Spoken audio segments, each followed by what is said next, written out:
मध्यवर्ती आत्माएं। हमारी आत्माएं जब अपना विकास कर एक बार स्तर 2 को पार कर विकास के मध्य स्तर पर पहुंच जाती हैं तो उनकी सामूहिक झुंड की गतिविधियां महत्वपूर्ण रूप से घट जाती हैं। किंतु इसका मतलब यह नहीं है कि एकांतवास में चली जाती हैं, जैसा कि प्रारंभिक आत्माओं के संदर्भ में देखा गया था।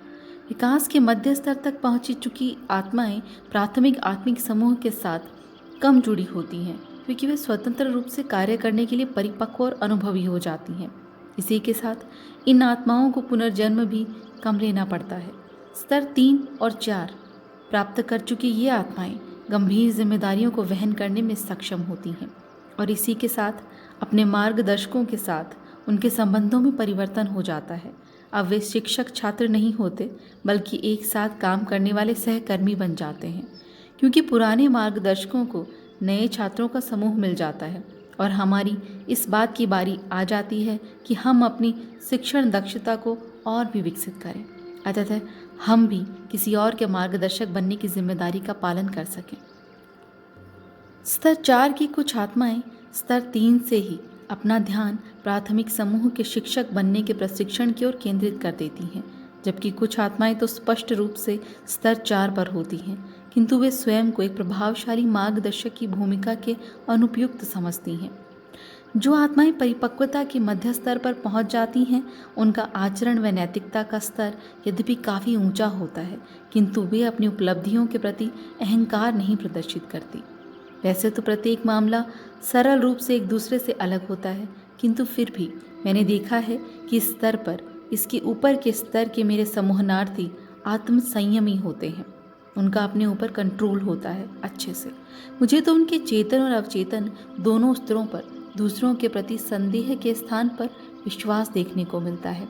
ऐसे व्यक्ति मानवता के भविष्य की ओर निष्ठा व विश्वास के नज़रिए से देखते हैं और इससे उनके आसपास के व्यक्तियों को भी प्रोत्साहन मिलता है। मैं अत्यधिक परिपक्व आत्माओं से केवल सृजन और उनके उद्देश्यों के गूढ़ विचारों से संबंधित प्रश्न पूछता हूँ। मैं अक्सर अत्यधिक विकसित आत्माओं से उस उच्च ज्ञान का लाभ उठाता हूँ जो कि दूसरों के पास नहीं होता। मेरे बहुत से समूहनार्थियों ने मुझसे शिकायत की थी कि उनसे आत्मिक स्मृतियों को जानने के लिए मैंने उन पर काफ़ी जोर डाला था, और मैं जानता हूँ कि उनका यह आरोप उचित भी है। आत्मालोक की ये अत्यंत विकसित आत्माएं ब्रह्मांड जीवन की रूपरेखा के बारे में महत्वपूर्ण समझ रखती हैं और मैं उनसे ये ज्ञान ज़्यादा हासिल करना चाहता हूँ। मेरे एक केस में एक स्तर 3 से ऊपर की आत्मा मेरे पास पहुँची। ये लगभग 50 वर्ष का एक पुरुष था। जब वह मुझसे मिलने आया था तो उसका मेरे प्रति व्यवहार अत्यंत नर्म और शालीनता भरा था। मैंने उसके बारे में सतही तौर पर मामूली होने की राय बना ली थी। मुझे उसकी निरअहंकारी अनासक्ति, उसकी उग्र भावनाओं पर आवरण सा प्रतीत हुई। वो बहुत शांत था। मुझे उसकी सबसे बड़ी विशेषता उसकी काली भाव शून्य आँखें लगी, जो उसके अपने बारे में सीधे तौर पर बताते समय अत्यंत ही उत्तेजित हो उठती थी। उसने मुझे बताया कि वह बेसहारों में खाना बांटने वाली एक धर्म संस्था के लिए काम करने से पहले पत्रकारिता का कार्य करता था। वह थोड़ी लंबी दूरी की यात्रा कर मुझसे मिलने आया था और उसने मुझे बताया कि वह अब शारीरिक मानसिक तौर पर थक चुका है और अपना शेष जीवन सिर्फ एकाकी रूप में गुजारना चाहता है।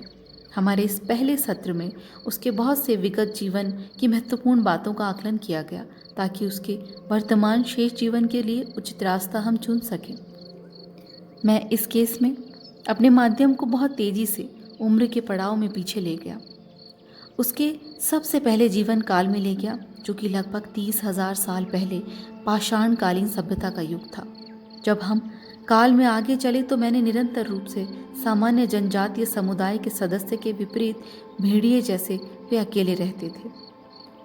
3000 ईस्वी से 500 तक मेरे माध्यम ने मध्य पूर्व में सुमेर, बेबीलोन और मिस्र की सभ्यता के दौरान नगर राज्यों के उद्भव के समय में अनेक जिंदगियां बिताई थी। इन जिंदगियों में जब माध्यम स्त्री के रूप में भूलोक पर आया था तो उसने प्रायः पारिवारिक संबंधों से स्वयं को बचा कर रखा था, यहाँ तक कि संतान भी पैदा नहीं की। इसके विपरीत जब वह पुरुष था तो खाना व दोष जैसा जीवन व्यतीत करना पसंद करता था, और हम जब अंधकार युग में उसकी यूरोप की ज़िंदगी में पहुँचे तो मुझे एक विद्रोही आत्मा का जालिमाना संगठनों के विरुद्ध प्रतिरोध करने वाली आत्मा को देखने लगा था। मेरा यह माध्यम अपनी जिंदगियों के दौरान विरोधी शक्तियों का गैर पक्षधर रहते हुए लोगों को भय के आतंक से ऊपर उठाता आया था। एक यायावर के रूप में वह आवागमन की स्वतंत्रता के जोश के साथ तकलीफें व धक्के सहते घूमता रहा। उसके कुछ जीवन ज़्यादा सफल नहीं रहे थे, मगर 20वीं शताब्दी के दौरान जब वह मध्य अमेरिका में एज़टेक के रूप में जन्मा था, तब उसने प्रधान पादरी के दमन के विरुद्ध इंडियंस का एक दल गठित किया था। ऐसे वातावरण में जब वह पारंपरिक रूप से एक दूसरे की शत्रु जनजातियों के मध्य में अहिंसा को प्रोत्साहित कर रहा था, तब लगभग एक बहिष्कृत से व्यक्ति के रूप में उसकी हत्या कर दी गई थी। यह माध्यम 14वीं शताब्दी में यूरोप का इतिहासकार था तथा एशिया के लोगों के बारे में भी जानकारी प्राप्त करने हेतु कैथे की यात्रा उसने की थी। और उस जन्म में मेरा ये माध्यम एशिया के खेतों में अकेले खेतीहर गांव में एक वृद्ध व्यक्ति के रूप में खुशहाल जीवन व्यतीत करता परलोक सिधार गया था। 17वीं शताब्दी में वह जापान के ब्लेंडिंग क्रेन वंश का एक सदस्य था। उन व्यक्तियों का स्वतंत्र भाड़े के सैनिकों के रूप में सम्मान किया जाता था। इस जीवन में अपनी मृत्यु के समय वह टोकुगावा शासकों के द्वारा निर्वासित एकाकी जीवन बिता रहा था, क्योंकि उसने उनके कमज़ोर विरोधियों की सामरिक नीति के बारे में मदद की थी। अक्सर एक बाहरी व्यक्ति के रूप में यह आत्मा हमेशा सत्य की खोज में निरंतर घूमती, जीवन का बुद्धि संगत अर्थ ढूंढती, राह में मिलने वालों की सहायता करती चलती थी। 19वीं शताब्दी में उसे एक सीमांत अमरीकी किसान की पत्नी के रूप में देखकर मैं चौंक गया था। विवाह के फौरन बाद ही उस किसान का देहांत हो गया था और बाद में मुझे पता चला कि इस माध्यम ने जानबूझकर बच्चों वाली विधवा के जीवन का गतिशीलता को कम करने के अभ्यास के रूप में चयन दिया था, जिसके पास थोड़ी सी जायदाद भी थी। जब उसके सत्र के इस भाग का अंत हुआ तो मुझे पता चला कि मेरा संबंध एक उच्च विकसित वृद्ध आत्मा से बना है, जिसने अनेकानेक ऐसे जीवन व्यतीत किए थे जिनका हम आकलन नहीं कर सके, क्योंकि यह आत्मा स्तर 4 तक पहुंचने वाली थी।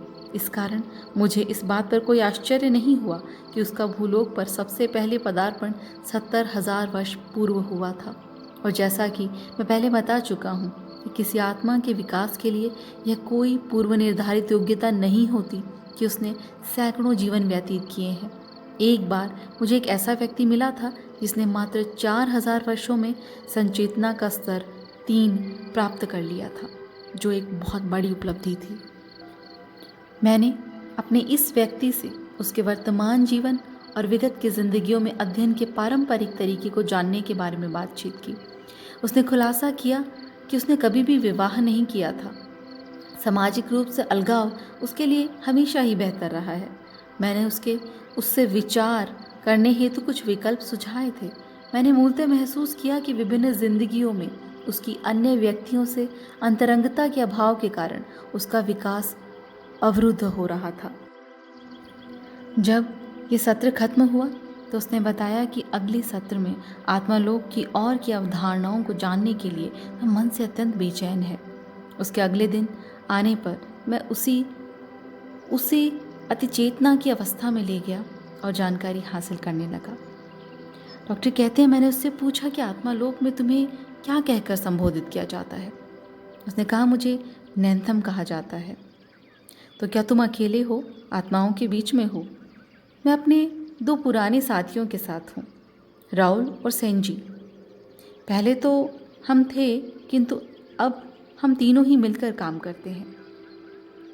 डॉक्टर कहते हैं, तो इस क्षण तुम क्या कर रहे हो? हम तीनों इस वक्त इस बात पर विचार कर रहे हैं कि अपने अपने जन्मों के दौरान हम किस प्रकार एक दूसरे की सहायता कर सकेंगे। अच्छा, मुझे ये बताओ कि तुम तीनों आपस में एक दूसरे के लिए क्या करते हो? मैं सैंजी की अपनी गलतियों के लिए स्वयं से क्षमा मांगने हेतु तथा अपने महत्व को समझने के बारे में सहायता करता हूँ। उसे इस बात की ज़रूरत है कि वह हर बार भूलोक पर माँ का रूप न चुने। और तुम्हारी सहायता किस प्रकार वह करती है? वह संबंधों के ज्ञान के अभाव को पहचानने में मेरी मदद करती है। इस बारे में सेंजी तुम्हारी किस प्रकार सहायता करती है? कोई उदाहरण दे सकते हो? माध्यम बताता है, देखिए, जापान में जब मैं एक सैनिक के रूप में काम कर चुका था तब वह मेरी पत्नी थी। किसी बात पर नैंथम असहजता अनुभव करता है और ज़रा सा रुककर बताता है, राहुल सेनजी का जोड़ीदार बनना पसंद करता है, जिसके कारण मैं अक्सर अकेला रह जाता हूँ हर जन्म में। डॉक्टर कहते हैं, अच्छा, अब ये बताओ कि तुम और राहुल एक दूसरे की कैसे सहायता करते हो? मैं उसकी धैर्य रखने में सहायता करता हूँ और वह मेरी सामाजिक जीवन से बचने की प्रवृत्ति में सहायता करता है। तुम तीनों जब भूलोक पर जन्म लेते हो तो क्या तुम तीनों दो पुरुष और एक महिला के रूप में होते हो? नहीं, हम इसमें बदलाव भी कर सकते हैं, किंतु यह हमारे लिए ज़्यादा सुविधाजनक है। हमें यही पसंद है। डॉक्टर पूछते हैं, लेकिन यह बात मेरी समझ नहीं आई कि तुम तीनों अपने आत्मिक समूह से अलग होकर काम क्यों करते हो? हम पाते हैं कि उनमें से कुछ लोग हमारे स्तर के नहीं होते और कुछ हमसे ज़्यादा आगे बढ़ चुके हैं। हम तीन ही हैं जो समान स्तर पर रहे हैं। तब तो तुम्हारा अपना कोई मार्गदर्शक या शिक्षक भी होगा? हाँ, वह है आइडिस। वह उसको सम्मान के साथ नाम पुकारता है। डॉक्टर पूछते हैं, मुझे ऐसा लग रहा है कि तुम उसका बहुत सम्मान करते हो, किंतु क्या तुम उसके साथ अच्छे से संवाद करते हो? हाँ, मैं कर सकता हूँ, और ऐसी बात भी नहीं है कि हम में एक दूसरे के साथ असहमति न होती हो। होती है। उसने भूलोक पर ज़्यादा जन्म लिए हैं और मैं चाहता हूँ कि वह भूलोक की वर्तमान परिस्थितियों से ज़्यादा परिचित हो। आइडिस मुझे केवल वही बातें बताती है जो कि उसके विचार में मेरे अनुभव के साथ कोई संबंध रखती है। डॉक्टर कहते हैं, एक बात और बताओ कि क्या ये मार्गदर्शक अपने विचारों को छिपा सकते हैं जिससे कि कोई उनके मन की हर बात को ना जान सके? जी हाँ, बड़ी उम्र की आत्माएं इसमें प्रवीण होती हैं कि उन बातों को कैसे चुना जाए जिन्हें हमें जानने की कोई ज़रूरत नहीं होती है, क्योंकि वे बातें भ्रमित कर सकती हैं। डॉक्टर कहते हैं, हाँ, तभी शायद मेरे कुछ माध्यम मुझसे कहते हैं कि उनके मार्गदर्शक उनके सभी प्रश्नों के निश्चित उत्तर नहीं देते हैं। माध्यम कहता है, आपने सही कहा। सवाल के पीछे इच्छा क्या है, यह जानना महत्वपूर्ण होता है। सवाल कब और क्यों पूछा गया? संभवतः मार्गदर्शकों के विचार में ऐसी जानकारी देना हितकर नहीं होता जो उन्हें अव्यवस्थित कर दे। अगर आइडिस के पढ़ाने के तरीके को अलग रखा जाए तो उसके व्यक्तित्व का कौन सा रूप तुम्हें ज़्यादा पसंद आता है? मेरी तो बस एक ही इच्छा है कि वह मेरे साथ पुनर्जन्म लेने के लिए तैयार हो जाए। अच्छा, तो इसका मतलब यह हुआ कि तुम वास्तव में उसके साथ जन्म लेना चाहते हो? शरारत से हंसता हुआ माध्यम कहता है, हाँ, मैंने उससे कहा है कि हमारे संबंध यहाँ और भी बेहतर बन सकते हैं, बशर्ते कि वह भूलोक पर किसी वक्त मेरी सहचरी बनने को तैयार हो जाए। इस पर आइडिस ने क्या प्रक्रिया दी? वह हंसने लगी और उसने कहा कि वह इस बारे में तभी विचार करेगी जब मैं यह साबित कर दूंगा कि उसका कोई लाभ भी होगा। वार्तालाप की इस मोड़ पर आकर मैं नैंथम से पूछता हूँ कि वह कितने समय से आइडिस के साथ जुड़ा है, तो मुझे पता चला कि जब ये तीनों आत्माएं तीसरे स्तर पर पहुंची थी तभी इन आइडिस को सौंप दिया गया था। नैंथम, राहुल और सेंजी, ये तीनों ही अपने अस्तित्व के प्रारंभ से ही अपने प्रिय पुराने मास्टर मार्गदर्शक के संरक्षण में थे।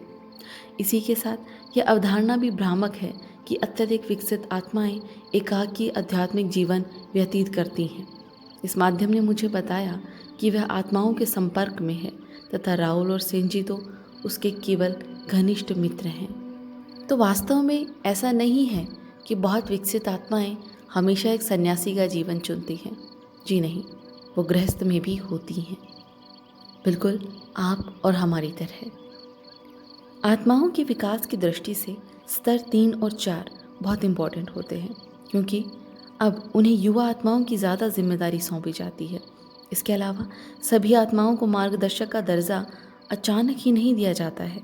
इसी के साथ आत्मिक जीवन के विचित्र पक्षों के बारे में भी हमें जांचा परखा जाता है। यह मध्य अवस्था इस प्रकार से संभावित शिक्षकों की पर्यवेक्षा अवधि होती है। अभी जबकि हमारा प्रभा मंडल पीले रंग का होता है, हमारे सलाहकार एक आत्मा की देखभाल की जिम्मेदारी हमें सौंपते हैं और इसके पश्चात हमारे शरीर व अशरीरीय नेतृत्व के प्रदर्शन को आंका जाता है। अगर मास्टर के तौर पर ये प्रशिक्षण हमारा सफल रहता है तो हमें छोटे के रूप में एक काम करने की अनुमति दी जाती है। वैसे तो हर आत्मा अध्यापन कार्य के उपयुक्त नहीं बनती है, लेकिन यह हमें नीले रंग वाली विकसित आत्मा बनने से नहीं रोकता। अन्य किसी की भांति मार्गदर्शकों की भी अपनी अपनी प्रतिभा, दक्षता होती है और साथ ही कमियां भी। जब आत्माएं स्तर 5 तक पहुंचती हैं तो उनकी प्रवृत्तियां आत्मालोक में भली भांति ज्ञात होती हैं। आत्माओं को उनकी योग्यता के अनुरूप कार्य सौंपा जाता है, जिसके बारे में हम आगे देखेंगे। सीखने के विभिन्न तरीकों द्वारा भी हम अंततः आत्मिक संपूर्णता प्राप्त करने के अंतिम छोर पर पहुंच जाते हैं। प्रत्येक आत्मा के विकास की एक बड़ी योजना का विभिन्नता की प्रचुरता एक भाग होती है और मेरी रुचि यह जानने में है कि इस मामले में स्तर 3 पर माध्यम कैसी प्रगति कर रहा है। यहाँ पे नैन्थन से डॉक्टर पूछते हैं, तो ये बताओ कि कहीं आईडिस मार्गदर्शक के क्रियाकलापों में तुम्हारी रुचि को देखकर तुम्हें मार्गदर्शक के रूप में तैयार तो नहीं कर रही। माध्यम कहता है, जी हाँ, मेरी रुचि तो है, लेकिन मुझे इतना ज़्यादा न चढ़ाएं। वास्तव में मैं तो मात्र एक देखभाल करने वाला हूँ। आईडिस की सहायता करता हूँ और उससे निर्देश लेता हूँ। मैं तो बस अभी सीख रहा हूँ। मैं वो नहीं कर सकता जो वो अभी कर सकती है। मुझे अभी समय लगेगा।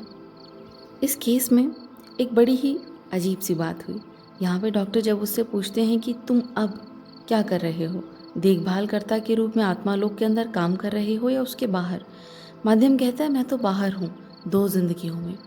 मतलब जैसा कि हम कहते हैं कि जब हम यहाँ जन्म लेते हैं तो एक हिस्सा हमारा आत्मालोक में रह जाता है। यहाँ पर इस माध्यम के दोनों हिस्से भूलोक पर जन्म लिए हैं, जो कहीं और अपनी ज़िंदगी बिता रहे हैं। माध्यम पूछते हैं कि वो कहाँ है तुम्हारा दूसरा हिस्सा। उसने कहा, दूसरा जीवन कनाडा में बिता रहा हूँ। हम 2 समानांतर जिंदगियाँ जी रहे हैं। माध्यम कहता है, मैंने ग्रामीण समाज में गरीब परिवार को चुना है, जिसके लिए मैं प्रबल रूप से ज़रूरी हूँ। मैं एक छोटे से पहाड़ी कस्बे में हूँ। डॉक्टर कहते हैं, तो तुम मुझे कनाडा के अपने जीवन और जिम्मेदारियों के बारे में गहराई से बताओ। माध्यम बताता है, मैं अपने भाई बिली की देखभाल कर रहा हूँ, क्योंकि रसोई में लगी आग में उसका चेहरा और हाथ भयानक रूप से जल गए थे। यह घटना तब घटी जब मैं 10 साल का था और वो 4 साल का। डॉक्टर कहते हैं, तो क्या तुम्हारे कनाडा के जीवन और अमेरिकी ज़िंदगी एक समान, एक उम्र की हैं? लगभग समान ही है, किंतु कनाडा का प्रमुख कार्यभार क्या है? केवल बिली की देखभाल करना और उसे दर्द को भुलाने में उसकी सहायता करना। वह लगभग अंधा है और उसका चेहरा इतना बदरूप हो गया है कि समाज उसे स्वीकार नहीं करता। मैं उसके अंदर ज़िंदगी को स्वीकार करने की भावना विकसित करने की कोशिश कर रही हूँ और चाहती हूँ कि वह समझे कि वह अपने अंतर्मन में कैसा है। मैं उसे पढ़कर सुनाती हूँ, उसकी भुजा पकड़कर उसे घुमाने ले जाती हूँ। मैं उसके साथ इसीलिए नहीं पकड़ पाता हूँ क्योंकि वे बहुत ज़्यादा क्षतिग्रस्त हैं। डॉक्टर, तो क्या तुम कनाडा के अपने माता पिता के बारे में कुछ बताओगी? माध्यम कहता है, मैं ही माता पिता हूँ। मेरे पिताजी आग की घटना के बाद चले गए और वापस नहीं आए। वे एक कमज़ोर इंसान थे जो परिवार के प्रति दया भाव नहीं रखते थे। यहाँ तक कि आग की घटना से पहले भी उन्हें साथ की ज़रूरत रही है। माँ की आत्मा अपने शरीर में ज़्यादा सक्षम नहीं है, तो कोई शारीरिक रूप से बलवान नहीं है तुम्हारे घर में। माध्यम हंसते हुए कहता है, कोई नहीं, मैं तो कनाडा में स्त्री के रूप में हूँ और बिली की बहन लगती हूँ। मेरी माँ व भाई को ऐसी मानसिक रूप से शक्तिशाली व्यक्ति की ज़रूरत है जो परिवार एकत्र रख सके और उन्हें जीवन की राह दिखा सके। किंतु परिवार की सहायता कैसे करती हो तुम?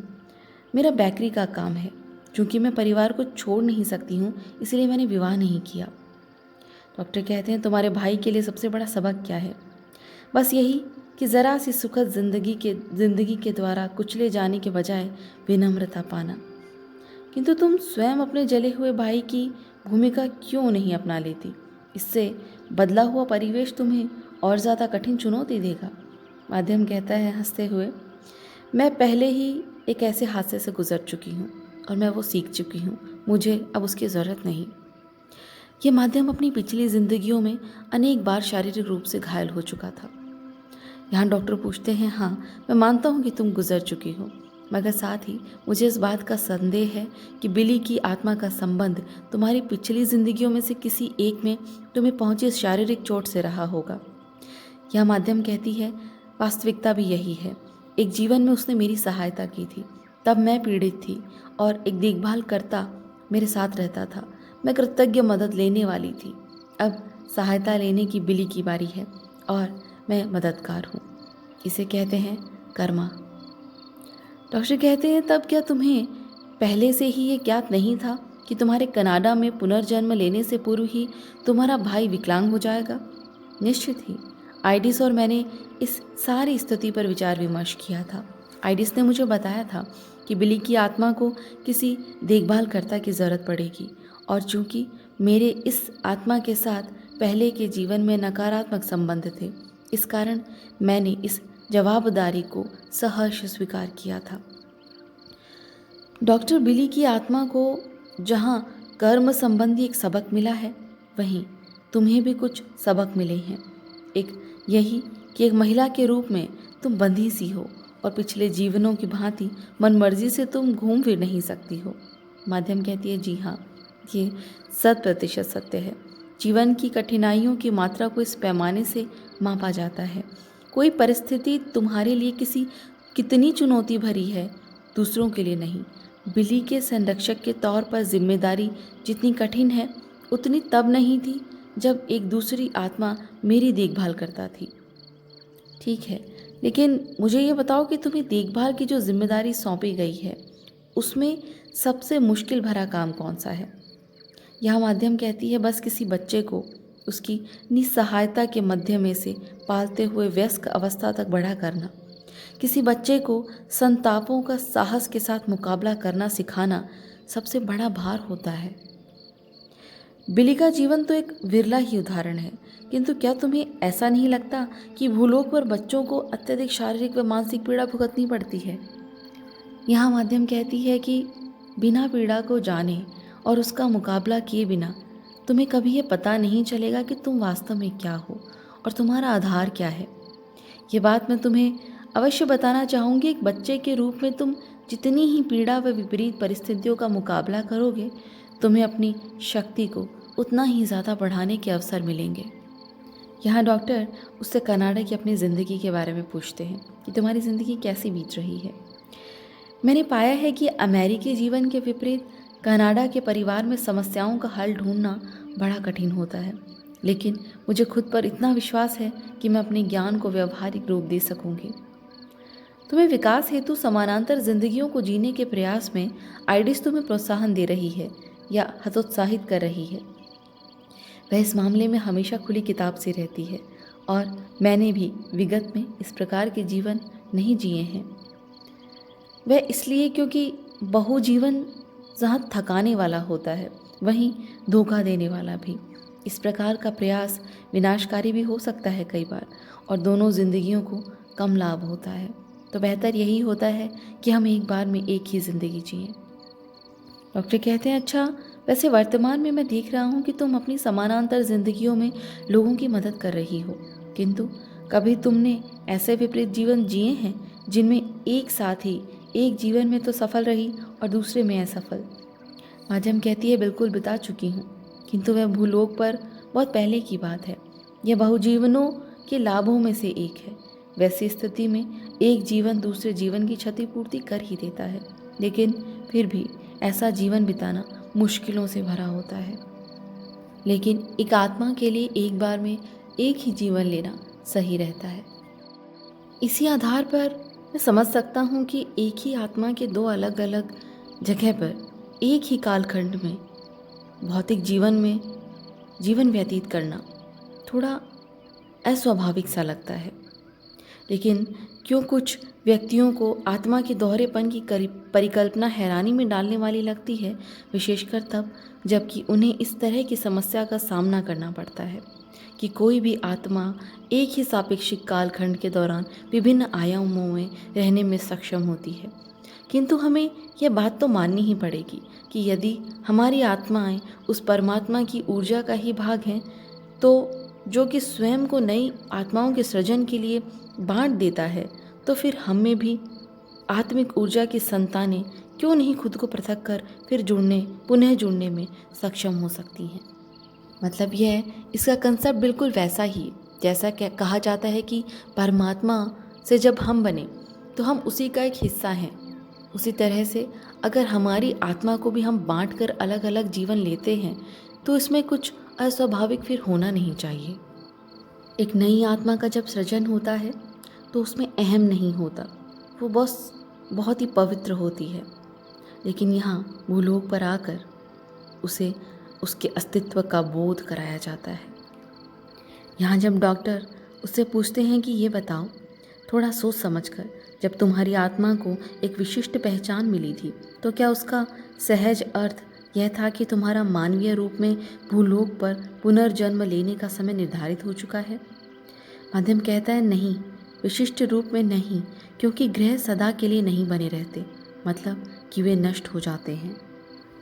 हमारे मार्गदर्शक हमें जन्म लेने के लिए ग्रह चुनने में मदद करते हैं, लेकिन मैं तो मानवीय शरीर की ओर आकर्षित सा हो गया था। पृथ्वी एक कठोर ग्रह माना जाता है, इसीलिए यहाँ सीखने के मौके हमें ज़्यादा मिलते हैं। इंसान वे अपने ही चरित्र को जहाँ नीचता की हद तक ले जाते हैं, वहीं उनमें अत्यधिक दयालुता की क्षमता भी होती है। भूलोक पर भी दोनों प्रकार के रूप देखे जाते हैं। वहाँ मानवीय मूल्यों में हमेशा रस्साकसी सी चलती रहती है। यह अनेकता का भाव मेरी आत्मा को बहुत भाता है। हमें से जो भूलोक पर विकसित होती हैं, उन्हें इस बात की आज़ादी होती है कि वे जीवन से परे की बातों को जानने में मनुष्यों की सहायता करें और साथ ही इस बात में मदद करें कि वे अपने मनोभावों द्वारा परोपकार की भावना को व्यक्त कर सकें। जीवन के लिए संघर्ष की भावना, यह एक ऐसी विशेषता है जो मानवता को अत्यंत महत्वपूर्ण बनाती है। द्वेष मनुष्य की मनोभाव का एक भाग होती है, लेकिन साथ ही इसका विस्तार भी होता रहता है, और जब व्यक्ति दर्द का अनुभव करते हैं तब उनको सर्वोत्तम रूप एकदम दयावान होते हैं। मेरे माध्यम अक्सर जगत या संसार शब्द का उपयोग गैर भौतिकीय आकाशीय कार्य क्षेत्रों को समझाने के लिए करते हैं। ये क्षेत्र आत्म सापेक्ष में अत्यंत छोटे या वर्णन न किए जा सकने वाले विशाल आकार के हो सकते हैं। उनके विभिन्न आयाम हो सकते हैं। मेरा विश्वास है कि समय की सीमाओं से परे विभिन्न प्रकार के अनुभवों को जानने के लिए पृथक पृथक स्थान होते हैं। आत्मिक वातावरण में विगत, वर्तमान एवं भविष्य के सह अस्तित्व की बात जैसे इस मामले ने की है, उसके बारे में आगे भी विस्तृत चर्चा करेंगे। इस स्तर की आत्माओं को विकास करना भी सिखाया जाता है। विकास मतलब पेड़ पौधों का, विकास मतलब नेचुरल चीज़ों का। उन्हें सिखाया जाता है संरचना करना, लेकिन इसमें बहुत वक्त लगता है और उस ग्रह पर भेजने के लिए एक आत्मा को इस स्तर तक पहुंचना ज़रूरी होता है। जब यहाँ पर डॉक्टर माध्यम से पूछते हैं कि तुम क्या बनाते हो, तो वह कहता है कि मैं अभी तक उसके योग्य नहीं बना हूँ। मैं तो मूलभूत तत्वों के साथ प्रयोग कर रहा हूँ। हाइड्रोजन और ऑक्सीजन का तो तुम्हें पता ही होगा। चट्टानों, वायु, जल जैसे ग्रहीय तत्वों की रचना के लिए, किंतु प्रत्येक का आकार या मात्रा कम रखी है। मैं बस प्राथमिक तत्वों को लेता हूँ और उन्हें अपनी ऊर्जा के संवेगों से आवेशित करता हूँ और इसके बाद वे परिवर्तित हो सकते हैं। मैं चट्टानें बनाने में माहिर हूँ। वैसे अब मैं पेड़ पौधों पर काम कर रहा हूँ, किंतु अभी पूर्णता नहीं मिली है। जो कुछ भी मैंने जाना है, आत्माएं जब स्तर 3 में अच्छे से स्थापित हो जाती हैं तो उनसे अपेक्षा की जाती है कि वे सृजन की शक्तियों से परिचित होना शुरू हो जाएं। छात्र आत्माएं जीवन के जैविक क्रम के पूर्व पौधों की प्रकाश संश्लेषण क्रिया से पहले रूबरू होना पड़ता है। जब हम इन क्रियाकलापों में भाग लेते हैं और हमारा कार्य यदि उच्च श्रेणी का घोषित किया जाता है तो हमें उम्मीद है कि हम जीवन के प्रति वास्तविक योगदान दे सकेंगे। जड़ से चेतन वस्तुएं बनाकर साधारण से जटिल काफ़ी धीमी और लंबी प्रक्रिया है। छात्रों को दिए हुए कीटाणुओं के लिए छोटे ग्रह रूपी सूक्ष्म आवास बनाकर उनकी दी हुई वातावरण परिस्थितियों में अनुकूलता देखने के प्रोत्साहित किया जाता है। अभ्यास के साथ सुधार होता है, लेकिन जब तक वो स्तर 5 के नहीं हो जाते, उनमें आत्मविश्वास नहीं आता कि वे सृजन कार्य में सहयोग कर सकते हैं, कि वे भी सृजन करता है। कुछ माध्यम लोक कथाओं की परी, राक्षस, मीन कन्या आदि रहस्यात्मक होने के बारे में बताते हैं। पुराणों में वर्णित राक्षसों से व्यक्तिगत संपर्क के बारे में भी बताते हैं। ये वर्णन इतने जीवंत होते हैं कि उनके रूपक कहना मेरे लिए कठिन है। क्या कई जातियों की पुरानी कहानियाँ अंधविश्वास हैं या आत्माओं के अनुभवों का वर्णन है? मुझे ऐसा लगता है कि ये उन आत्माओं की स्मृतियाँ हैं जो दूसरे जगह से पृथ्वी पर बहुत पहले लाई गई हैं।